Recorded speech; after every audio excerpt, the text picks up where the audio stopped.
Hello, everybody. Good afternoon. A very warm welcome to you.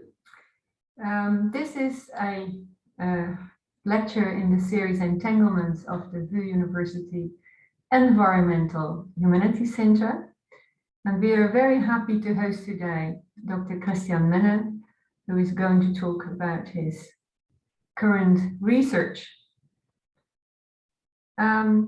Daniel Moorman, one of our PhD students, is going to introduce him. Then Kristian Mennen will talk for about 25 minutes. After that, we'll have a discussion at the latest until 4 o'clock. If you like to pose questions, you can use the chat, but Kristian will answer them after his lecture. Well, let's start. Daniel. Yes, thank you, Peter. Can everybody hear me? I think yes. Okay. Well, thank you, Peter, for the introduction. I will introduce to you Kristian Mennen, who is going to talk about reclamation of wasteland, and which is a very environmental historian topic. But he told me that he is actually not really an environmental historian by training, but more a political historian who wrote about topics about, as I know, his title of his PhD thesis, I have it in front of me, is Selbstintensierung im öffentlichen Raum, katholische und sozialdemokratische Repertoire-Diskussionen um 1930, which kind of in German gives away his initial expertise, which is early 20th century or 20th century political history.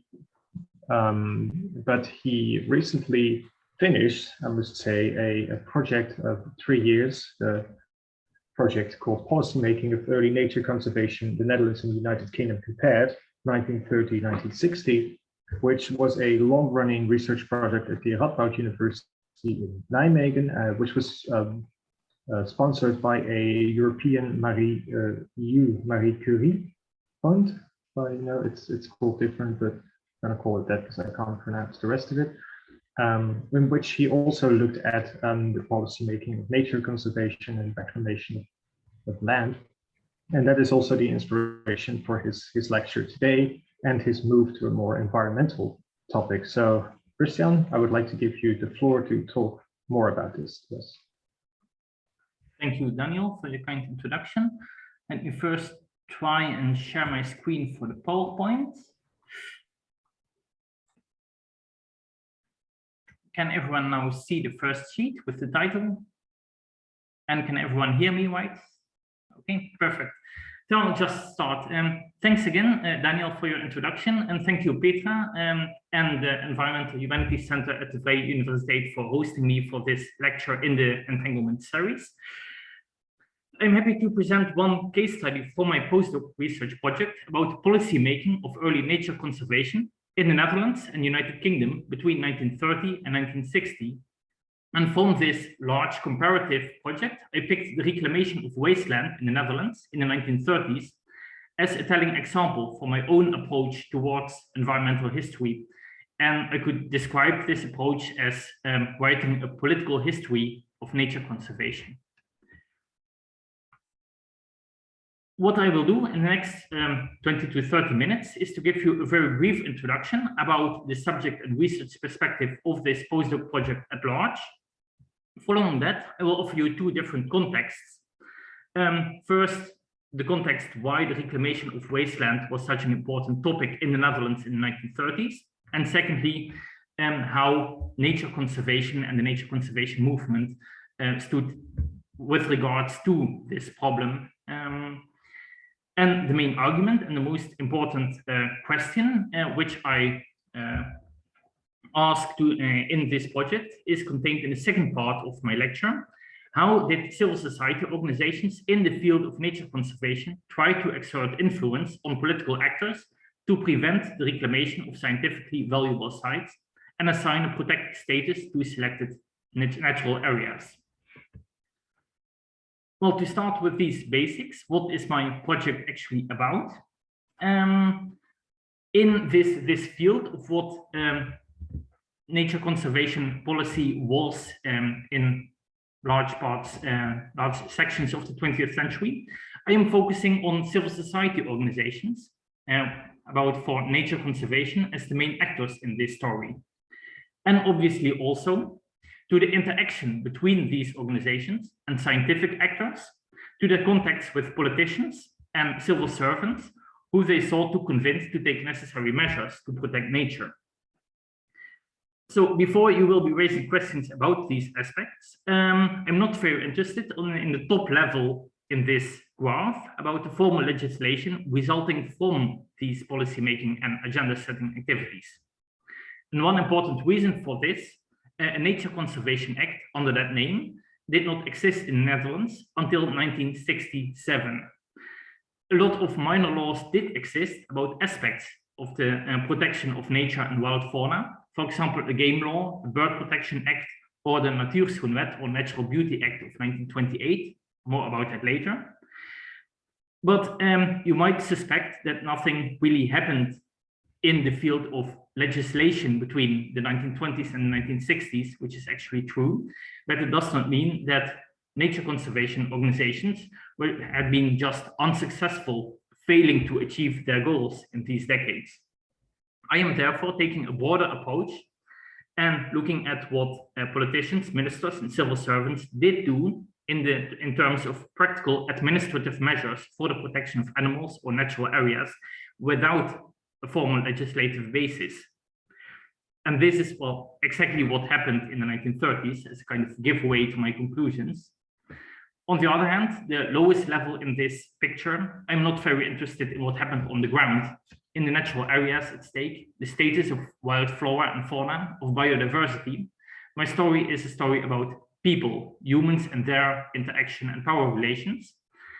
And when it comes to the effects or results of nature conservation on the ground, I'm relying on the assessments of contemporary observers and scientific experts. As promised, a few words about the context of the 1930s. In the Netherlands, the overarching concern of both politics and society was the global economic crisis.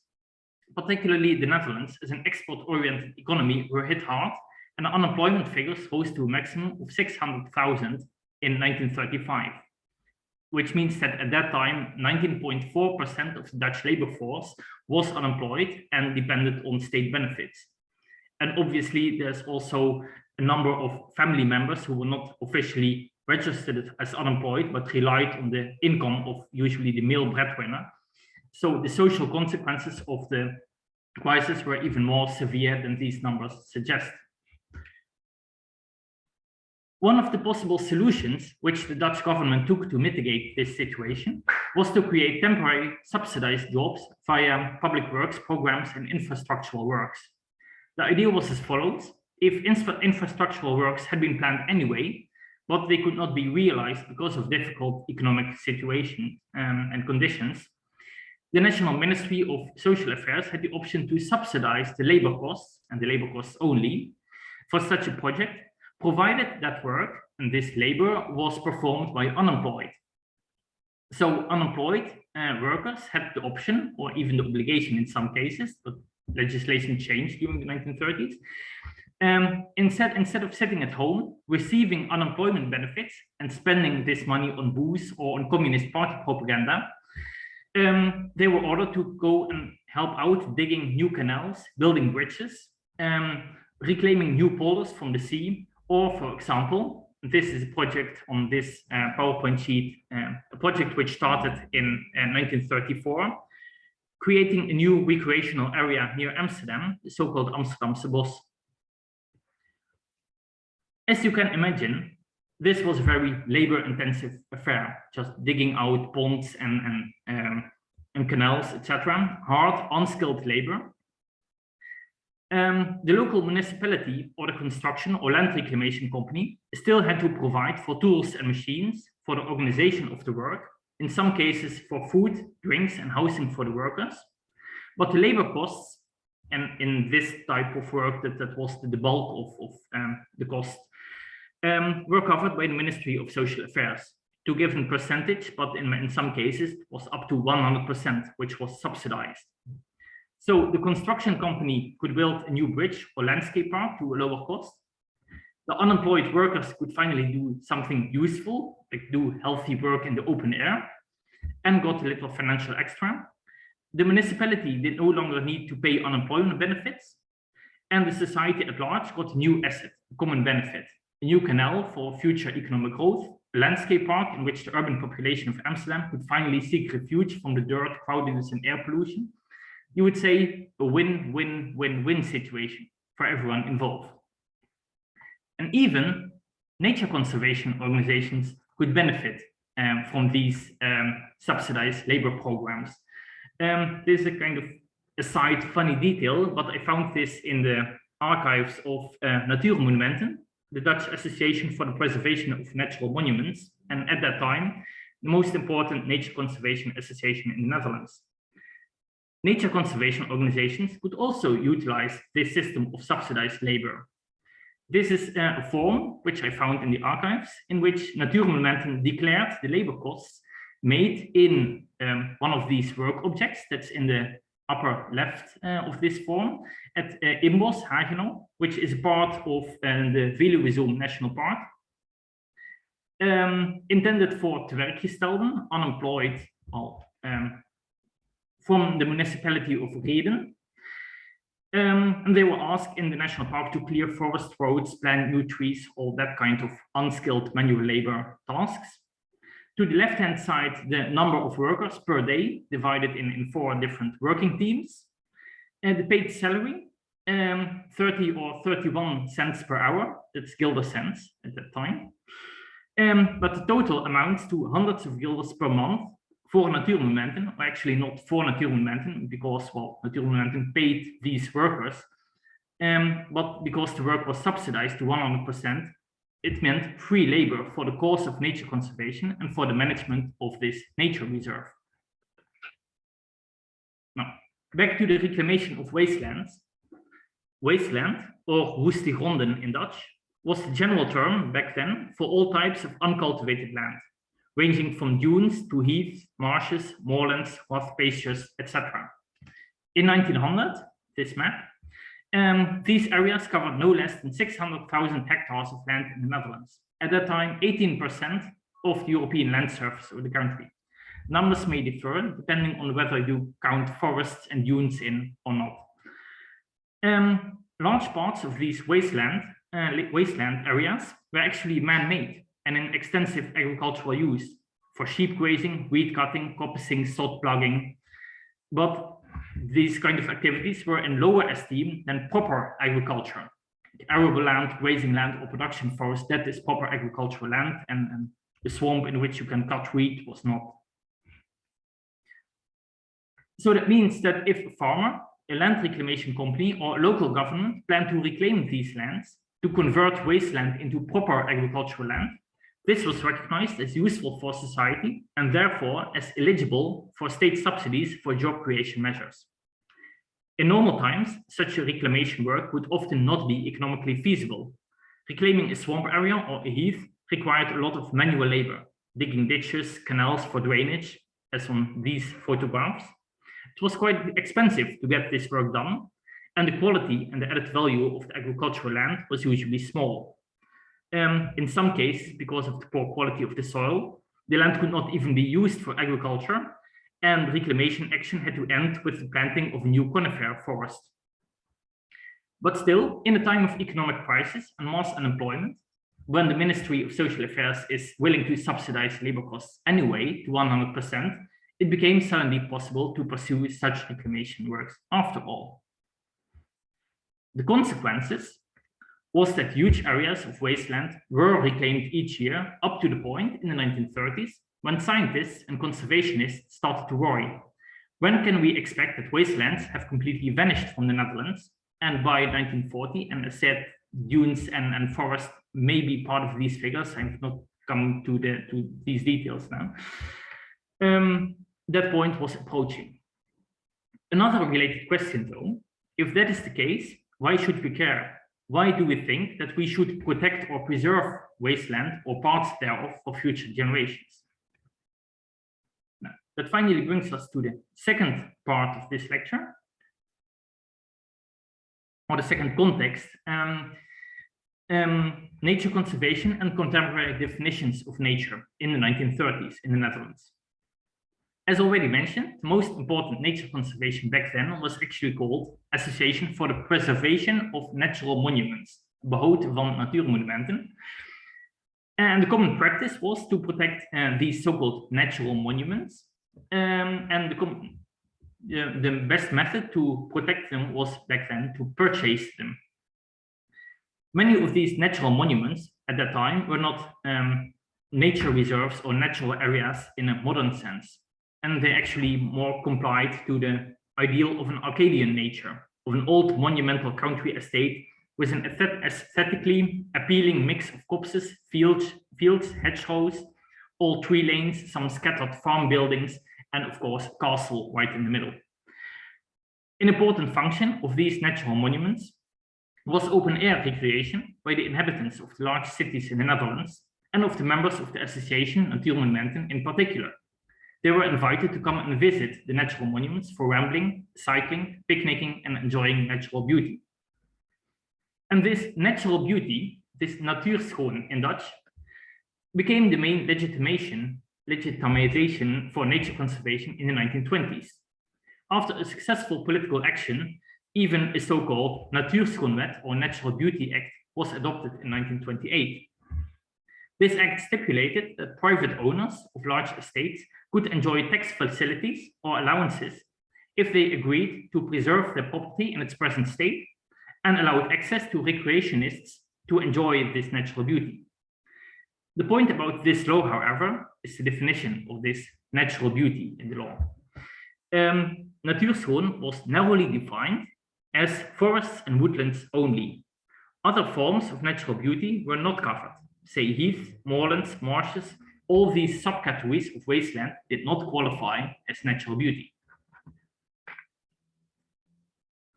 The problem of nature conservation organizations, accordingly, how could they explain their interest in protecting or preserving wastelands?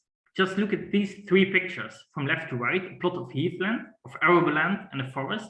Which would you think is more beautiful, if that's the criterion? And to complicate matters, try the same with pictures in color.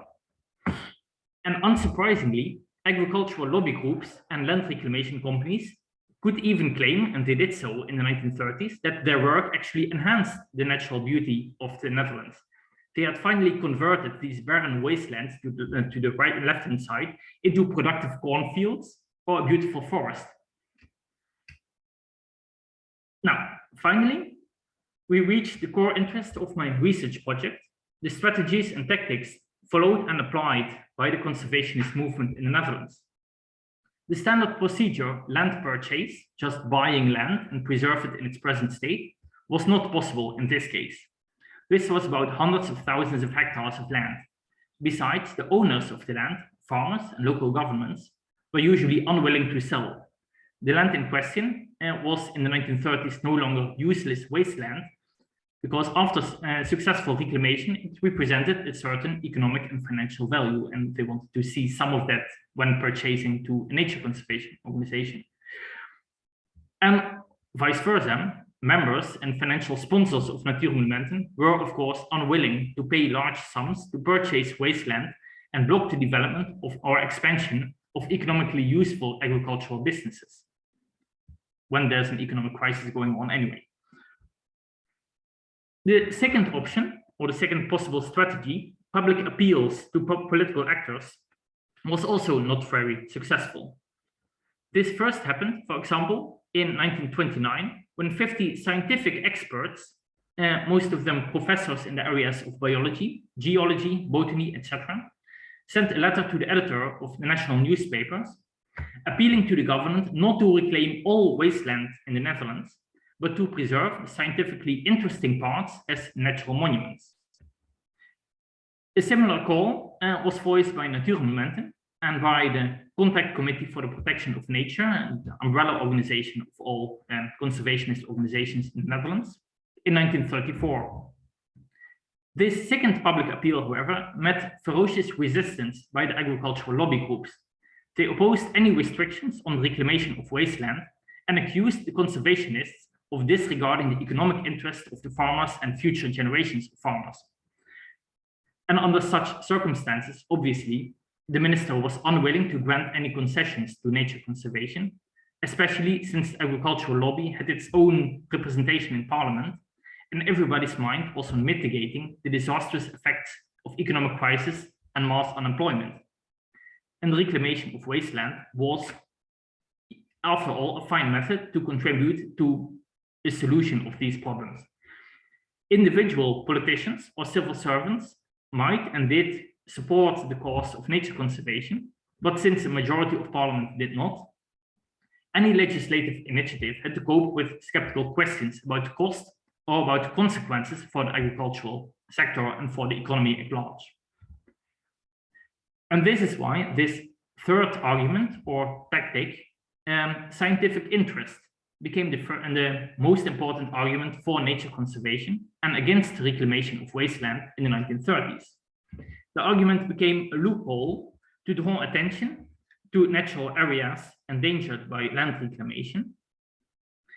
In order to explain how and why this happened, another zooming in on these actors, and in this case on the civil service, because the interest in nature conservation was divided between two different departments at that time.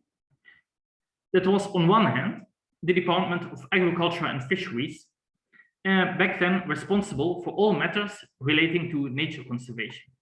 The Minister of Agriculture supervised the work of the State Forestry Service, Staatsbosbeheer, and the daily management and administration of the game laws, the Bird Protection Law, Natural Beauty Act, etc.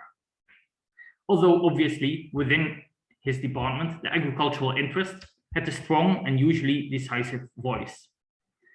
And this is why scientific experts and the nature conservation movement started to approach another department, starting with this letter, which I refer to in 1929.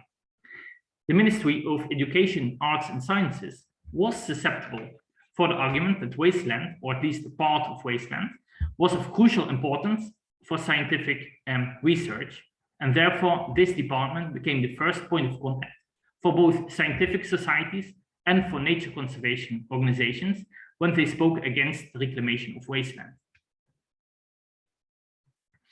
Botanists were the first and most important group to express this scientific interest.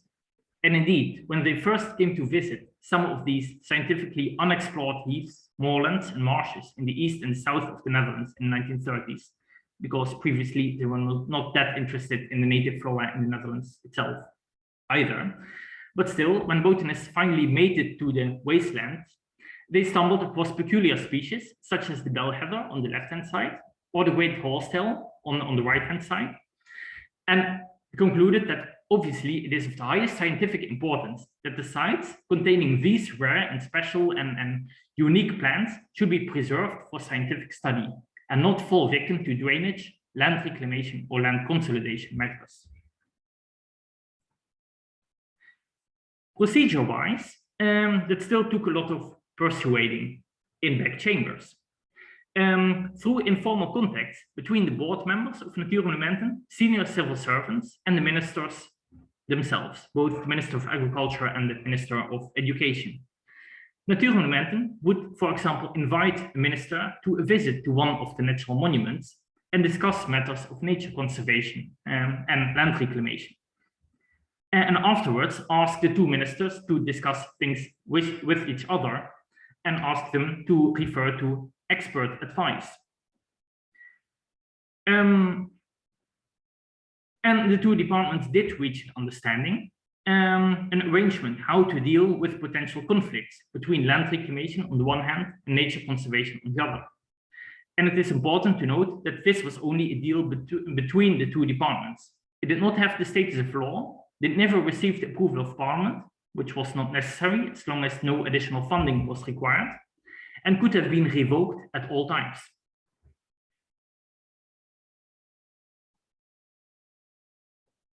Now, what was this deal about? The activities of the so-called Commissie van Advies inzake de natuurmonumenten van het Staatsbosbeheer were significantly expanded. This advisory committee, which I shall refer to by Commissie Wevers, like people back then, after its chairman, the botanist Professor Wevers, was originally set up to advise the State Forestry Service about the management of its so-called natural monuments, state land, which was not yet in use as production forest. The committee consisted of a botanist, an ornithologist, geologist, and the famous Jacques-P. Thijssen, Secretary of Natuurmonumenten. The work of the committee was financed by the Ministry of Education from its own budget. And the procedure became as follows. If a reclamation or land consolidation project was planned for a certain region, the civil servants of the Department of Agriculture would always first consult the Weavers Committee and allow it to first make a proper inventory of the area.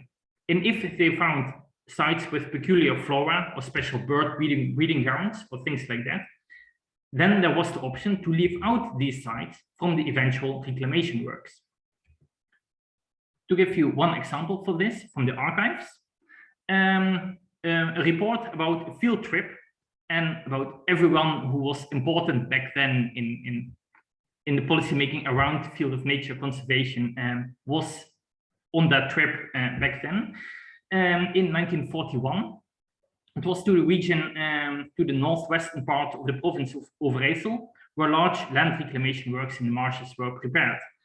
And most interestingly for me is the phrases at the bottom, that they concluded that no less than 5,500 hectares would be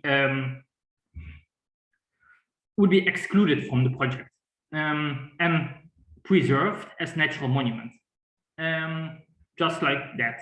I have to admit that these surfaces, many of them were water surfaces, just like the Beltwede, that's the lake over there. So these 1,000 hectares, that's mostly open water, but still that would be designated as a natural area, as a nature reserve, and not become part of the land reclamation project.